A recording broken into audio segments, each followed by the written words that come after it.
Mes chers compatriotes, le processus électoral relatif à la 8e législature de notre pays vient de s'achever. Il aura été l'aboutissement d'une réforme majeure, difficile, à la fois souhaitée et redoutée, la réforme du système partisan.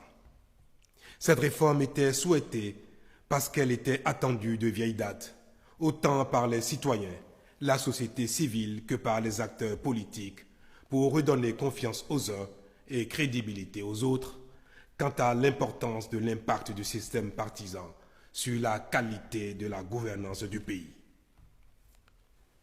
Elle était redoutée parce que, inévitablement, elle remettrait en cause les acquis des acteurs de multipartisme débridé que nous avons cultivés depuis bientôt 30 ans et qui est la cause principale d'une mauvaise gouvernance, source de notre sous-développement.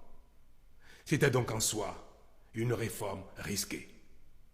Fallait-il l'engager au risque de générer toute controverse?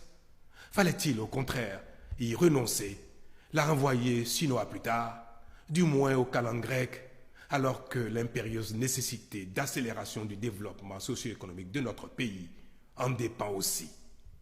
Mes chers compatriotes, depuis 3 ans, convaincus que nous ne pouvions continuer à nous satisfaire de notre situation critique à bien des égards, je vous ai invité à l'effort et vous ai engagé sur la voie de réformes indispensables à notre développement.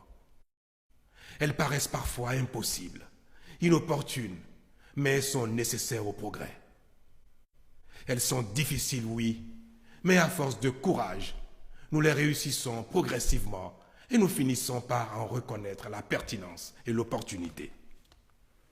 Les résultats déjà obtenus sont évocateurs à plus d'un titre. Je n'ai jamais eu de cesse de les considérer comme des victoires collectives car je sais la part importante que chacun de vous y prend. Je sais quels sacrifices chacun consent. Notre pays n'a en réalité pas d'autre choix. Il est tenu et doit se révéler à lui-même par la rigueur dans la gestion et la soumission à ses lois. En cela, la classe politique a un rôle majeur à jouer et doit servir de modèle. C'est mu par cette conviction et porté par cette foi fervente que j'ai soutenu l'initiative de la réforme de nos pratiques partisanes et électorales, rassuré qu'à force de persévérance dans l'action, nous parviendrons à des résultats durables. Cette réforme, je la savais délicate. Je sais cependant qu'elle est nécessaire à notre progrès économique et social durable, car si nous ne risquons rien, nous n'aurons rien de mieux.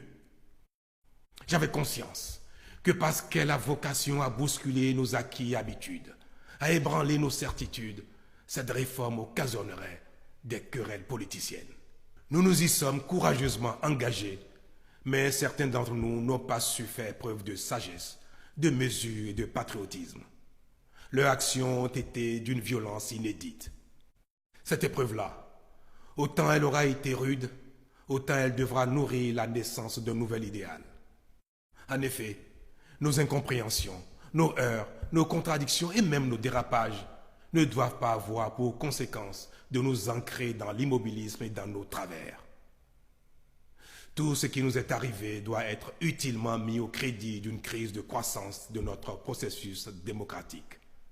Car si personne ne conteste la justesse du diagnostic qui a conduit à la réforme du système partisan, peut-être n'étions-nous pas suffisamment préparés pour franchir cette étape. Aussi, n'importe-t-il pas très peu de chercher à savoir qui a raison ou qui a tort. Ainsi que je l'ai dit le 27 décembre 2018 devant l'Assemblée nationale, lors de mon message sur l'état de la nation, ce qui est attendu de nous, ce n'est pas d'avoir raison individuellement, mais plutôt collectivement, historiquement, en tant que peuple, en tant que nation. Mes chers compatriotes, c'est le lieu pour moi, au nom de la nation tout entière, de déplorer que pour une controverse parmi tant d'autres, pour quelques frustrations inhérentes à la vie en communauté et aux mutations profondes, nous ayons pu en arriver à une telle manifestation de violence. Cela est très regrettable, davantage parce que nous avons dû perdre des vies humaines. Ma tristesse est immense et je présente ma profonde compassion aux familles éplorées.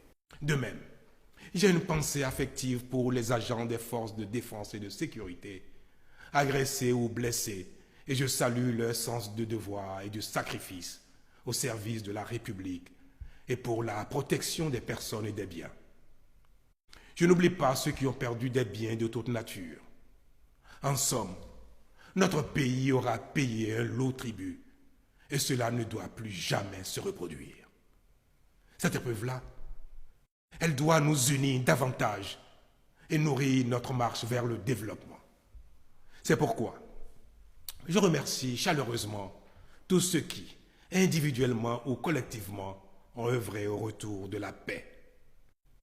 C'est aussi là la preuve que nous sommes un grand peuple, le peuple du Bénin, capable de surmonter nos difficultés.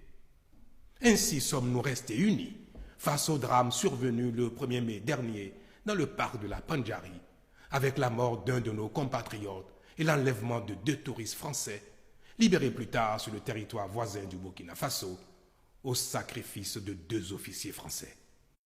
Notre indignation collective est profonde. Elle n'est ni de l'opposition ni de la mouvance. Elle n'a pas de religion et n'est d'aucune région. Elle est simplement celle du Bénin tout entier. Je veux ici, au nom de tous, rendre un vibrant hommage à notre compatriote assassiné, aux soldats français tués et saluer la libération des 2 touristes. Je veux surtout vous rassurer qu'en attendant les résultats des enquêtes, mon gouvernement a promptement pris la mesure de la situation. C'est pourquoi, bien que le parc soit déjà aux normes internationales grâce au savoir-faire de notre partenaire African Park, nous avons décidé de renforcer davantage le dispositif de sécurité, aussi bien en effectifs qu'en moyens logistiques ultramodernes. Ceux-ci seront mis en place à très court terme. Mes chers compatriotes, des difficultés, il y en aura sans doute encore sur notre parcours, pour rythmer notre quête légitime de progrès et éprouver notre détermination à y parvenir. Mais comme à chaque fois, nous saurons puiser en nous les ressources pour être à la hauteur des attentes. À ce propos, je voudrais inviter le nouveau Parlement qui vient de se doter de son bureau à se mettre résolument au service du Bénin entier. Je l'invite à jouer son rôle avec panache pour démentir les suspicions légitimes qui ont pu naître à son égard et apaiser les craintes qu'il suscite. Il doit, au nom du peuple, voter des lois qui renforcent la démocratie et soutiennent le développement socio-économique, procéder au contrôle méthodique et rigoureux de l'action du gouvernement pour l'amener à faire mieux et toujours plus au service de l'État et des populations. Je l'invite tout particulièrement à rassurer l'opposition politique en procédant à la relecture responsable de la charte des partis et du code électoral pour les actualiser en tenant compte des réalités de l'évolution de notre pays. Il devra en être autant pour la loi portant statut de l'opposition afin de lui créer les conditions les meilleures pour sa libre expression, l'accomplissement de son rôle démocratique dans les formes indiquées et en définitive pour sa contribution au développement économique et social de notre pays.